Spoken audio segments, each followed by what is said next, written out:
All right, come one, come all, because we have to talk about New York Giants training camp on July 28th. I'm going to repeat the date in about 5 seconds because you got to watch your ads. You got to get in here because we got to talk about day 7. This is not the first full day of Giants pads. This is a long banner I have here. I will try and change that. It is July 31st, 2025. It's Talking Giants, brought to you by SeatGeek, and we are back. We are back. The Giants were in shells today. And with me today, I have Weiss, NYG Daily. Thank you for joining me. How was practice? It was good. It was hot. Believe it or not, it was not as hot as it's been. Yeah, that's what everyone was saying as I was sweating my your asshole. But it was good. Good first day for me. Obviously, they've been going for at least a week, right?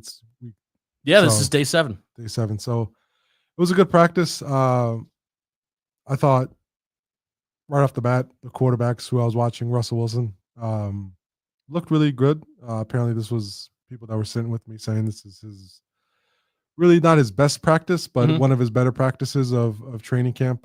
Hit a nice deep ball to Malik Neighbors, which I got on camera, by the way. Yeah. Looked really good in the intermediate game. Changed some things at the line of scrimmage. As I was recording, I zoomed in a little bit and saw that he was changing things up at the line of scrimmage. So overall, I thought Russ had a really good day, but nothing to really compare it against because it was my first day. Same thing with Jackson Dart. Looks like he's getting better practice after practice after practice, which I think is very important. You want to see those kind of signs early on. No setbacks, just getting better every day. He is taking second team reps. I don't know if he's going to be the backup quarterback, but he's been taking a lot of second team. So they're definitely giving him a lot of opportunities. And then obviously we'll talk about more in depth, but overall I thought, just a good crisp day for the offense with some hiccups along the way. Yeah. We'll run through the quarterbacks first. Of course, the offense has, I would say from top to bottom, let's just say Russell Wilson and Jackson Dart. Those are the main two quarterbacks in the first team and second team, the main two teams that you're paying attention to. And then, Jameis gets, third team reps. And then also, Tommy DeVito will get in there every once in a while too. So we'll talk about the two quarterbacks. I thought both of those two quarterbacks, if you combine their performances, I thought it was their best day together overall with the first team and second team.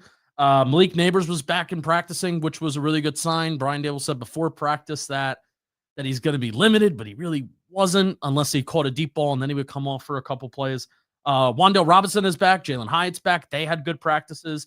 We're going to talk about Evan Neal, Marcus Bowe, and Darius Alexander and the interior defensive line depth overall. We'll touch on Deontay Banks and Cordell Flott. 6 more pre-snap penalties. I've talked about this in other live streams before. 6 more pre-snap penalties today, just today in today's practice. Offense and defense is included in that, even though I think most of the time it was on the offensive side of the ball. We'll talk Abdul Carter and then some other notes to end the stream as well. Like Tom Coughlin and Eli Manning were there today. Fire me up, Tom Coughlin. His speech 2 days ago was pretty awesome. So, yeah, let's start off with Russ, where multiple targets today.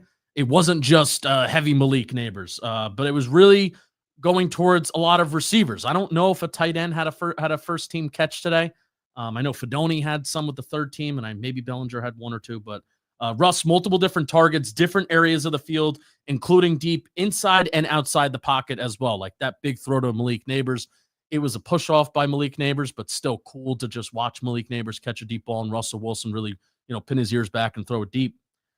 That was outside the pocket, and Russ was kind of on the move. There was even one play that they had during practice towards the end where it was a Russ cans a play at the line, which you've seen. I've seen a lot of Russell Wilson and Jackson Dart canning plays at the line, and like I don't know if you find this 70 to 80% of the time when you see a quarterback can a play, they're changing it to a run play. They're not really changing it to a pass play. But Russ cans a play at the line towards the end of practice when they're running a conventional drive, when they're going, downs 1 through 4. And he keeps the ball. And he actually did have a decent amount of space. So I thought that was a good good change, good read by Russ. Jackson Dart continues to look more comfortable. Really nice job. Continues to do a nice job layering the football over the middle of the field. Had a nice connection with Montreal Washington today. And that was probably his best throw of the day is when Montreal Washington, number 80, is going towards the ground. And Jackson Dart puts that ball in a good spot where only his guy can go up and get it. There was another one he threw along the sideline where he dropped it in between 2 defenders. Yeah. I forgot which receiver that whole was. Shot, huh? Yeah, that was a good throw too. But you kind of see Jackson Dart getting more and more comfortable, and I think that's good to see. Yeah, the game's got to slow down. He mentioned that. He talked about that, where it did look to start.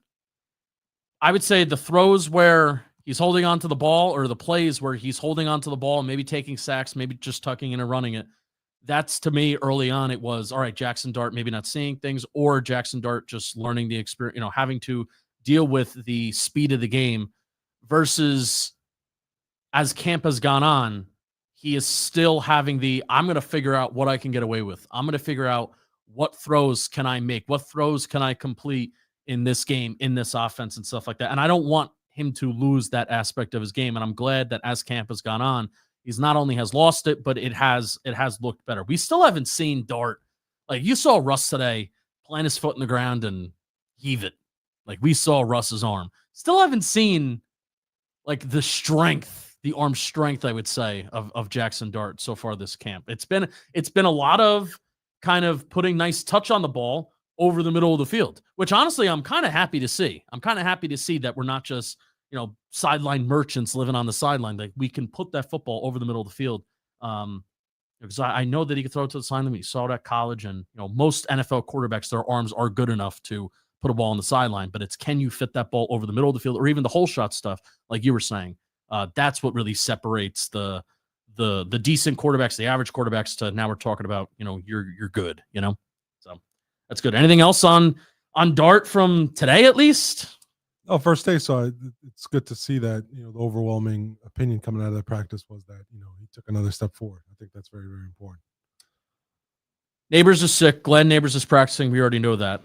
But Wan'Dale Robinson and Jalen Hyatt were back today. Hyatt had nice play, nice route on the right sideline early on in practice during team drills. Russell Wilson's out there. He beats, I believe it's Paulson Adebo. I think it was, yeah. Paulson Adebo. And runs, I don't know if it was a hitch, a comeback, something along those lines. He has a nice play. He looks decent in his return. And something that's significant for me, Weiss, and I'll let you have a chance to react on this. This has been happening somewhat a decent amount throughout camp when Wan'Dale's been out there. There are certain plays where Hyatt, Slayton, or Neighbors is in the slot, and it's been primarily Hyatt and Neighbors. When Wan'Dale is out of the slot, it's been primarily those two guys. And I love that. Like, let's give Russ a different look. Let's not only give a defense a different look, but let's give Russ a different look, where his numbers back in Pittsburgh, when he's throwing to targets that are lined up in the slot alignment, very, very good numbers, like very, very efficient, very high completion percentage, EPA, all that fun stuff. So I like giving different guys a shot to go out in the slot to see what they can do.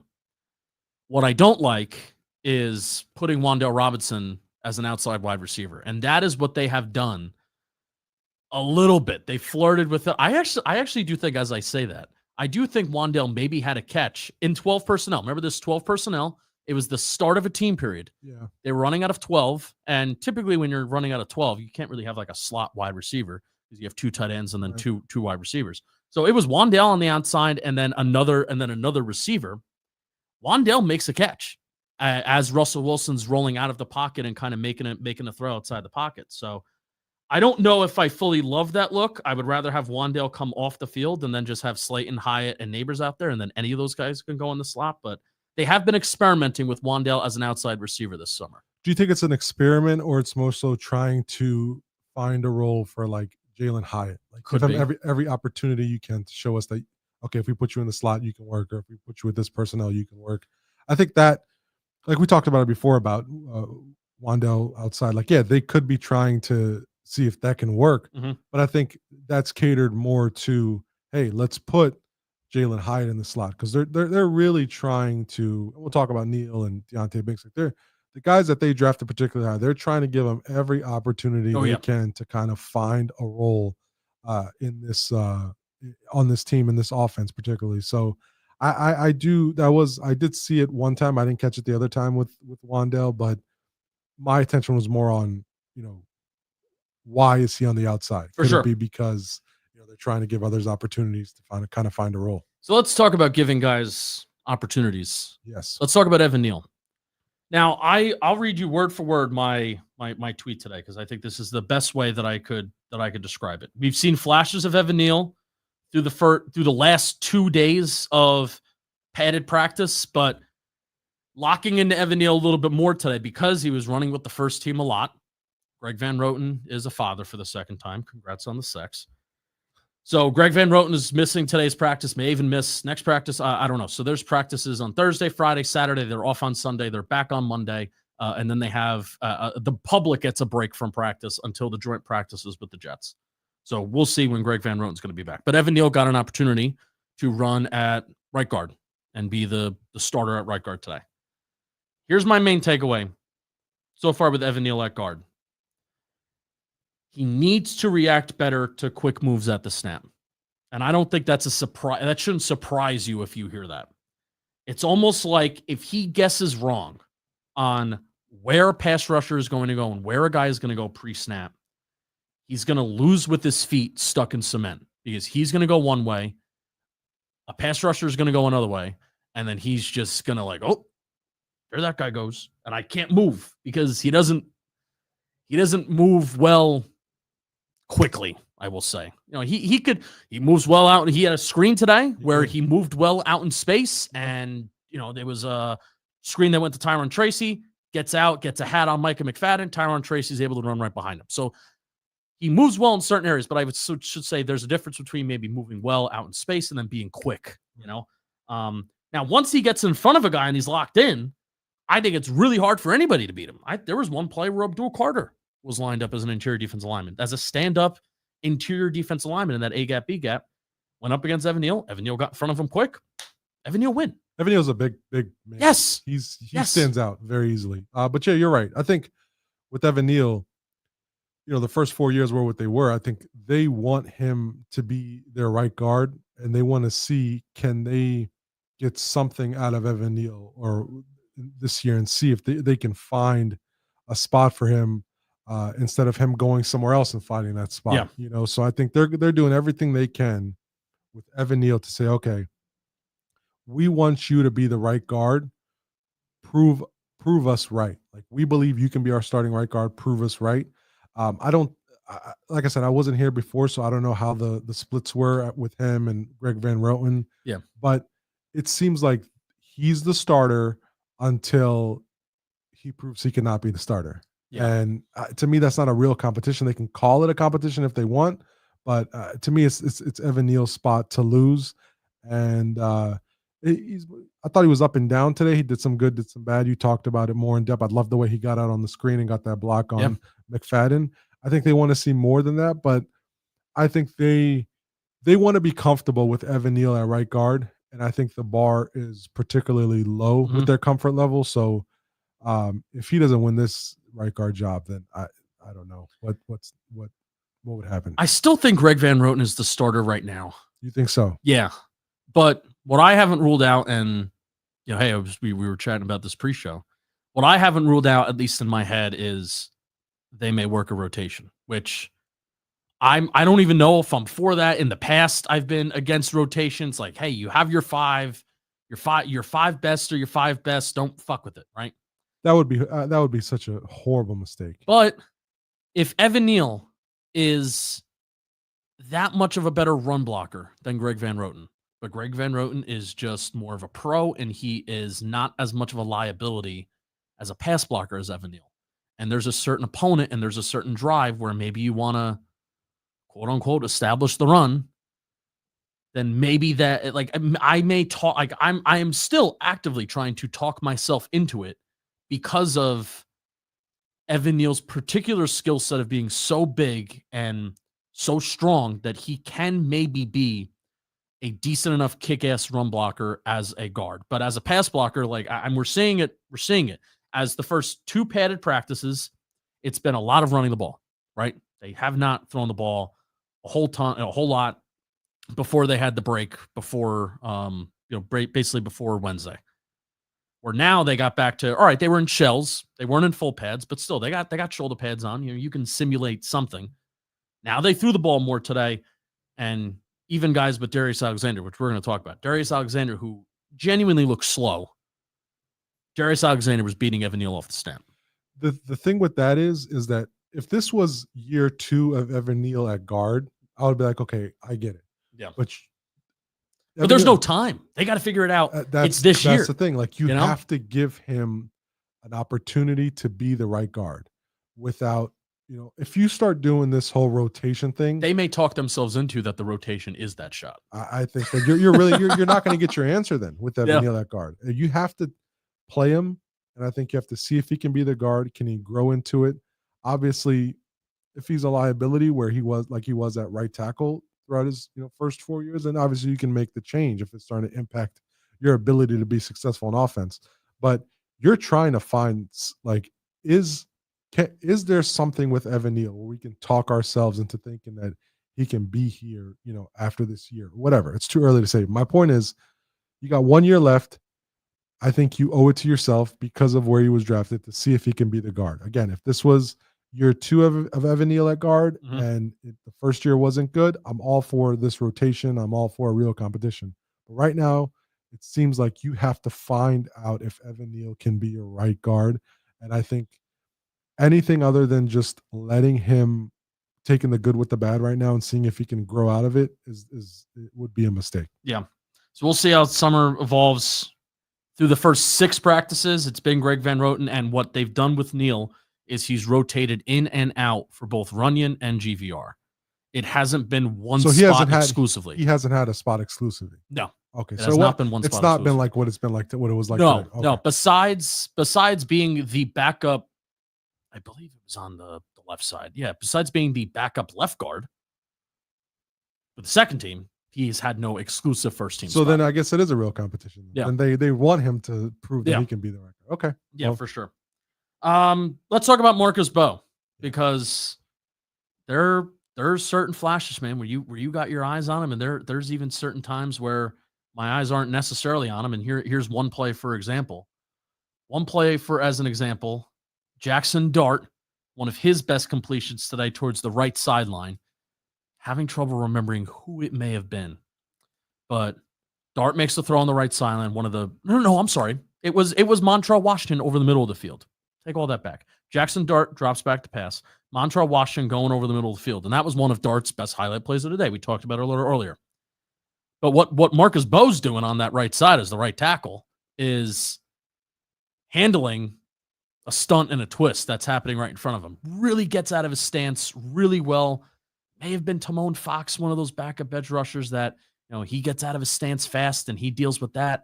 And then boom, there's Darius Alexander that's twisting to the other side. And Marcus Bowe comes off that edge rusher, passes it off to the guard, and then boom, Bowe's there and he looks good. He looks smooth. The feet are active. I think he allowed a sack to Abdul Carter today, but Abdul Carter's just freaking awesome. And he looks like the best player on the field, like defensive player on the field, not just the best rookie. Dare we even go far to say that he's just the best player on the field offensively or defensively when Dex isn't on there, and then maybe Neighbors. But, I mean, that's how good Abdul Carter has looked. But Marcus Bowe at right tackle. I thought I saw in my brain a period that he was at left. I may have been wrong, because also I may not be able to tell my left from my right these days. But Marcus Bowe starting to look good. Big dude that moves really well. Yeah, he's proportioned a little weird. Yeah. Did you see that? Yes. His upper body looks big, but also like, especially as we're thinking about what is the position that Marcus Bowe is going to end at in his NFL career? Is it going to be tackle? Is it going to be guard? Or is it going to be center? You look at him and he's a guard. I don't know. I don't think so. I don't think he's big enough. But you look at him, I say, okay, this probably is going to be a guard. But then when you watch him play and you see how quickly he moves, you're like, this guy can be a tackle. Yeah, and I wasn't so quick to think that he would. Oh yeah, let's just slide him in. Because if he's so athletic, and if the feet are so good, and if the feet are so fast, and especially if there's strength questions, which I think if you're an interior lineman, whether that be center, whether that be guard, you're going up against guys that could be 320, 330, 340 pounds, like Dexter Lawrence, 340 pounds.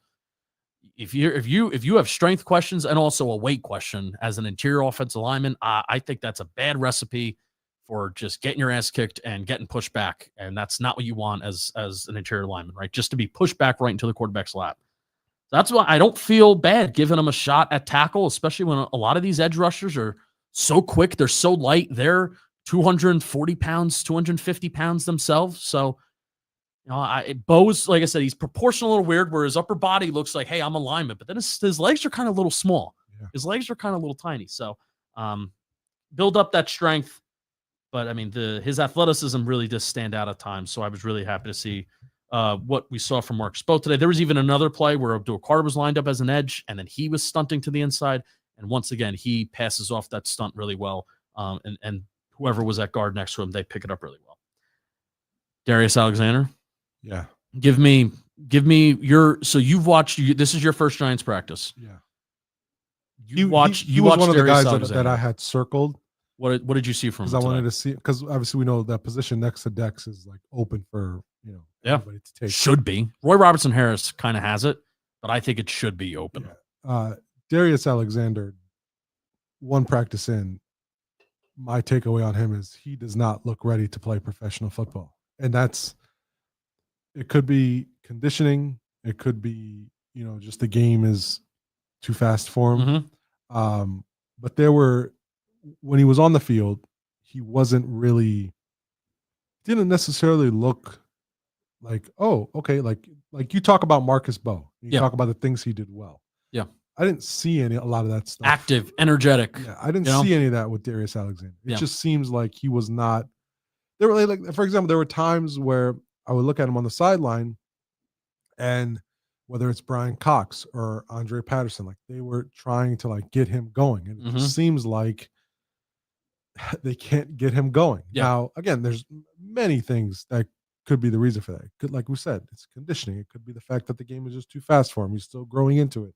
But right now, I wouldn't like if we were to sit here today and tell me, can Darius Alexander step in and have a role? No. I would say no. Even in a bad interior D-line room outside of Dexter Lawrence. Yeah, I would say no. And on top of that, I feel like, and again, I first practice, there was a lot of interior D linemen out today. Jordan Riley was out. Yep. JD Davidson was out. I was about to say JD Vance, but JD Davidson was out. And it just felt like they were trying to push Alexander more and more, but the energy wasn't there for whatever reason. Yeah. I'll say this first before I get into what I haven't liked about Darius Alexander's camp so far. And I've really tried as the pads have come on, even the day before the pads came on, that was his best practice. But as the pads have come on, it's just been, damn, man, you want to see more. Here are the two best plays that I think he had today. The reason why I formed my Evan Neal point about it feels like he's guessing on where guys are going to go, and then when he guesses wrong, he loses. That's because Darius Alexander was with the first team, and Darius Alexander gets off the ball kind of well against Evan Neal. Now, you could look at it, you can almost look at that as coughing baby versus coughing baby. Everyone gets off the ball well against Evan Neal. Well, right. So that's why it's hydrogen bomb versus hydrogen bomb. But couple flashes of like, okay, there were a couple practices ago I talked about his violent hands, and it's like, okay, well, I want to see more of that, like violent hands, and it leads to boom, you're winning at the point of attack, and then you're moving people. Great.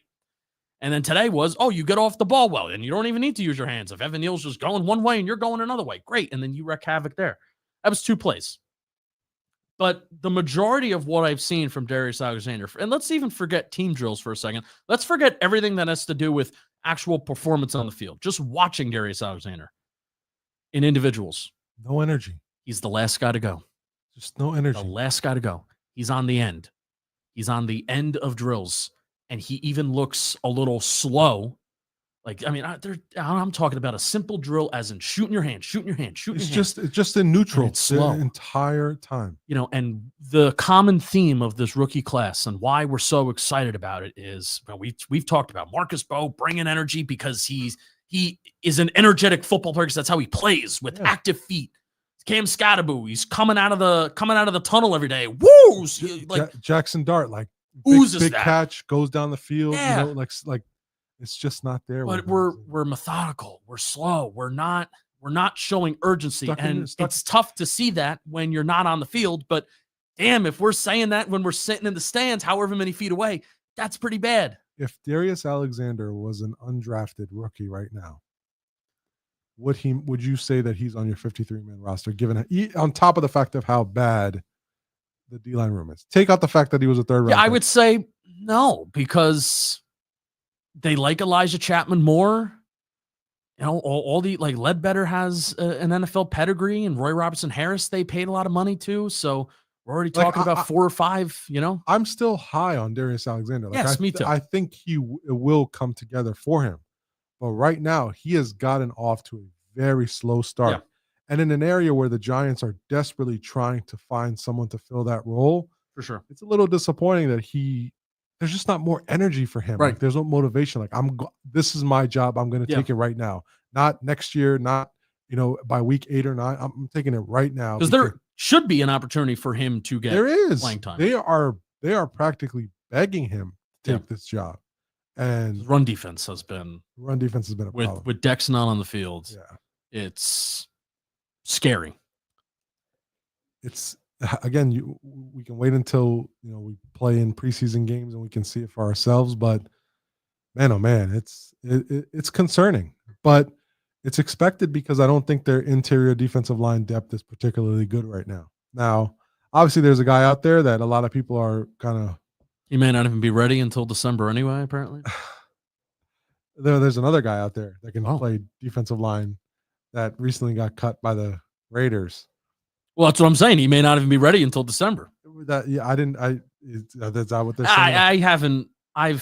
It's a weird situation. That's what I was going to get at. I've been 1 foot in, 1 foot out. Although I was 2 feet in when it happened, and then I've been, since all the weird stuff has come out, I'm 1 foot in, 1 foot out. So I mean, they need. I'm sure they're probably looking out to see if they can get somebody off the street. But man, oh man, that spot next to Dex, it is. They have a help wanted sign there. Yeah. And it just doesn't seem like anybody's willing to help. Yeah, the main difference is that there's not a ton of resources, so don't skew this, but they're paying Roy Robertson Harris a little bit of money to perform. Even though I like Jeremiah Ledbetter better as a football player than Roy Robertson Harris. Nacho is, compared to other interior defensive linemen, Nacho is getting nothing, but still, like, there's guys there, veterans, that should. It's not like we're looking at this room and there's a bunch of Elijah Chapmans or there's a bunch of Darius Alexanders. Back-to-back years, they've spent some money trying to bring in a vet, Raheem Nunez-Roches, Robertson this year, and both of them are just complete duds. Maybe should have just kept A'Shawn Robinson. You combine Nacho, A'Shawn's getting paid a good amount, but still, that would have been a great way to just fix the damn run defense. Just keep him. So hopefully that'll get figured out. Deontay Banks and Cordell Flott.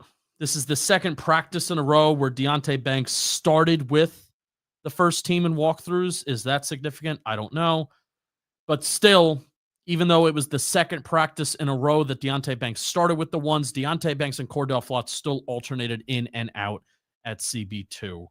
I mean, you didn't need to see the first 6 days of practices of Deontay Banks to know what the state of this is because it's the same damn thing. I want to pull my damn hair out at how he's in a good position.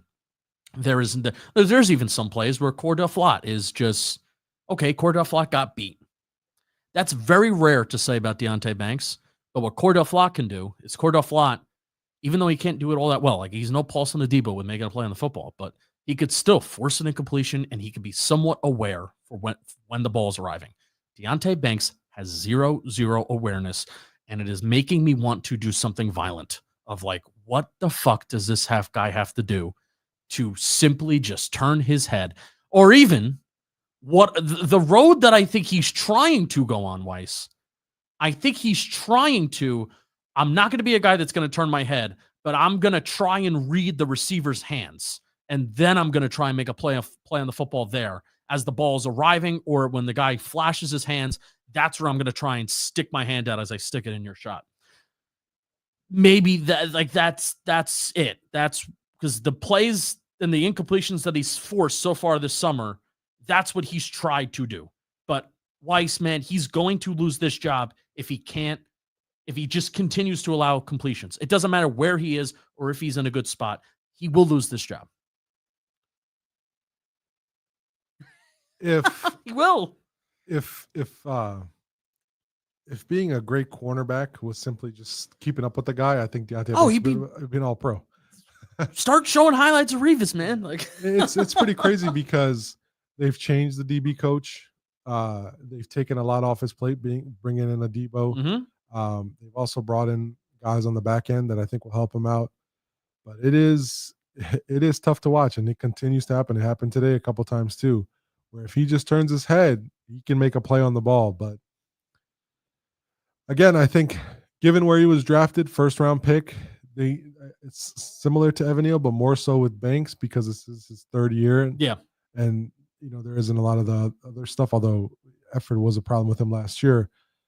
They desperately want him to win this job. I mean, they desperately want him to be the cornerback too, and they will live with a lot of his issues and willing to let him learn on the fly. But again, I mean, this is year 3, and it's the same thing. Damn thing. And I don't know why they thought bringing in a cornerback 1 was going to solve that problem for Banks, because if you can't turn your head and covering a wide receiver 2s are still pretty good. It's still the same concept, right? They're still going to get the ball thrown to them, and you're still going to have to turn around. And if you can't do it, then it doesn't matter. Right.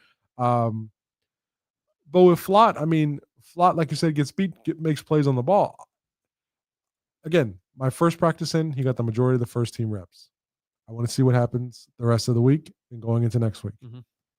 But my take is like, hey, he is who he is. You can either live with it and hope that, it's manageable, whereas it's not costing you, because there's the whole penalty aspect of it too. He's going to draw a lot of penalties, a lot of PIs. Yeah. I mean, if you don't, it doesn't matter if you interfere with them or not.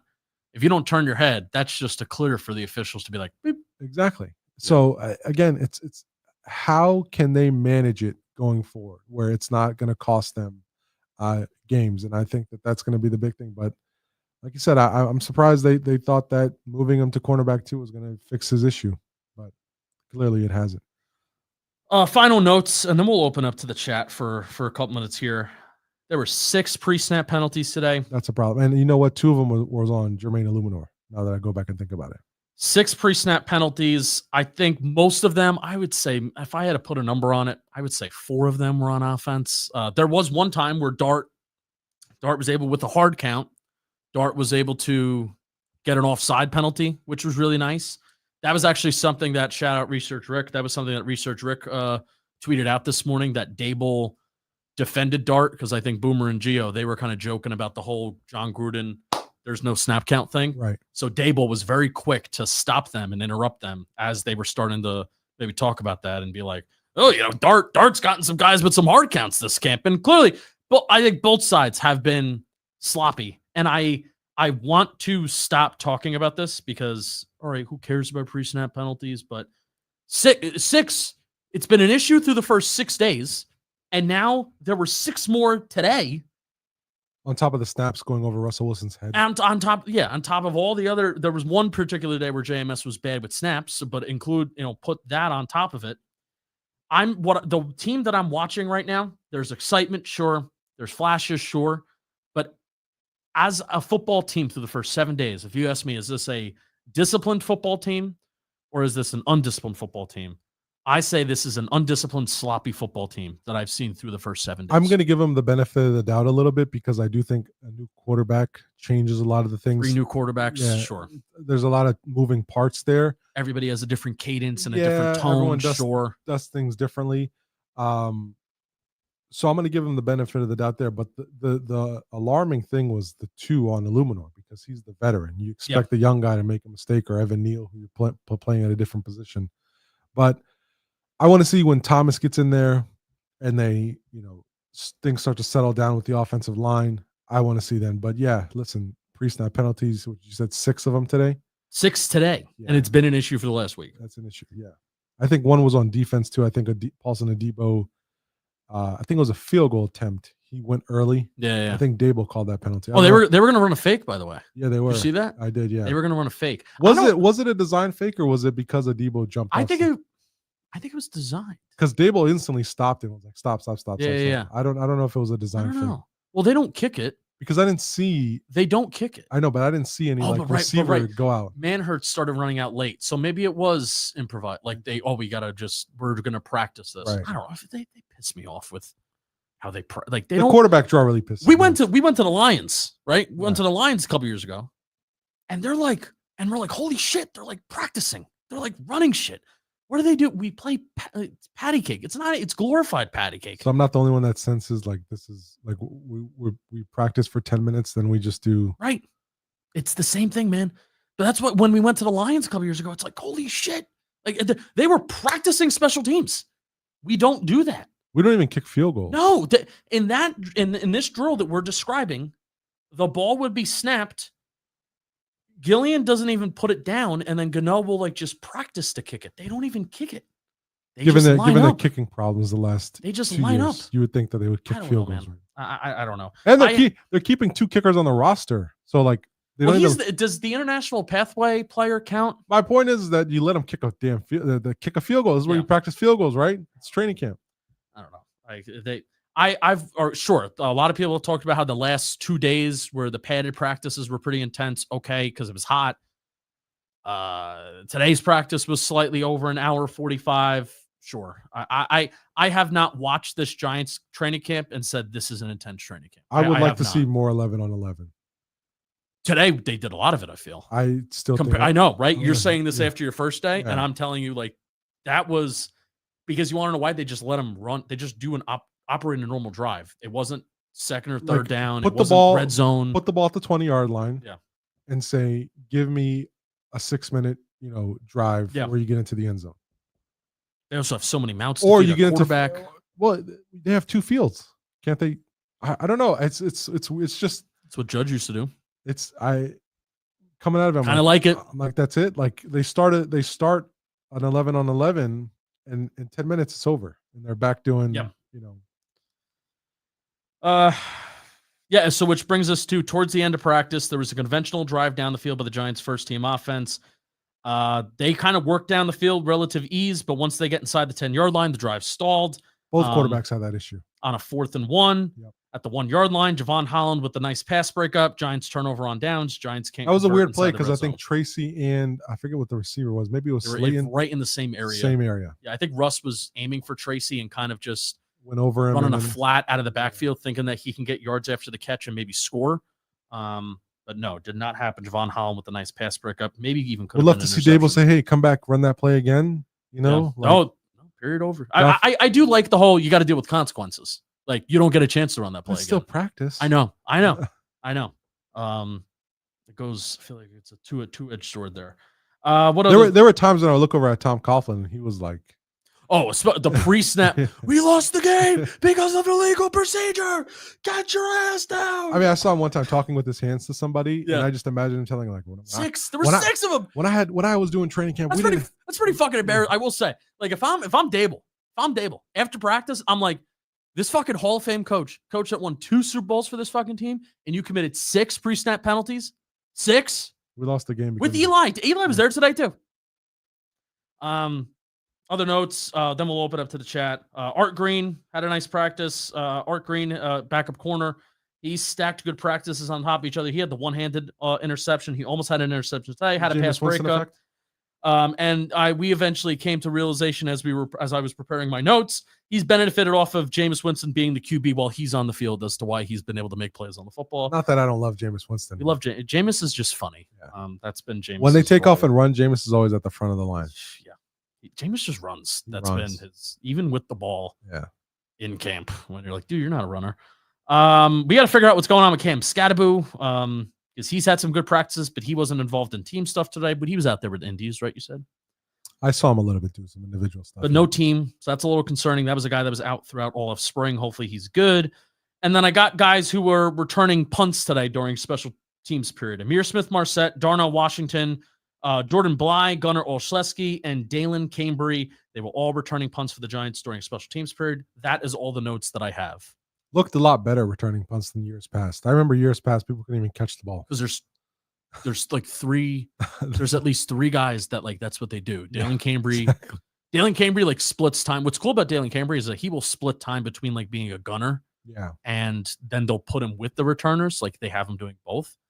Gunner, I feel like also can be one of those. Gunner has been a gunner, no pun intended.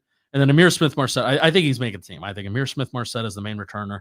And honestly, it'll be just a matter of, do they want that 6 wide receiver spot to be a special teams guy?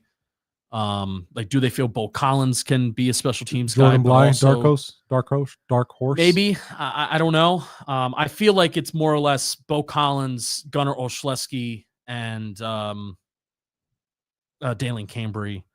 I mean, I don't know. Maybe Darnell Washington enters the chat because he's been having some nice days. Jordan Bly has shown flash. They've all kind of shown little flashes here and there. I just haven't seen Giants returners in training camp catch the passes beautifully. It's because they haven't had returners. They wait until it's October and we don't have a guy that can catch a punt. Let's finally sign one. Well, let's put Eric Gray back there. He's still on PUP. Remember him? Yeah. Let's see. These guys know ball. Thank you, Giant Take. Go subscribe to the Giant Take podcast. Thank you for the super chat, Grim. Appreciate you. Who's calling plays? Mike Kafka. Mike Kafka calling plays. You could ask Brian Dayball, what color is the sky, and he'll give you a non-direct answer. How much better will the O-line play be this year? Wasn't even that bad last year. No, it wasn't. It wasn't even that bad. Obviously, you always hope better. They're returning all 5 starters, right? Which is the nice thing. The run game needs to be better. I mean, you just can't. We can't. I think the run game will be better. We can't have games where they just can't run the ball, and especially they need to run the ball under center and inside the red zone because there's a whole yard difference in yards per carry between shotgun versus not shotgun. Check the football too. Yeah. No fumbles. Yes. Damn Washington game. Let's see. What else? Read my super chat. We'll update the super chat in a little bit. All right, Weiss. I want to keep it at a nice crisp 40 minutes. See you tomorrow? Tomorrow, yeah. Sweating my ass off. Yeah. It's a little hot in here. We're going to get out of here.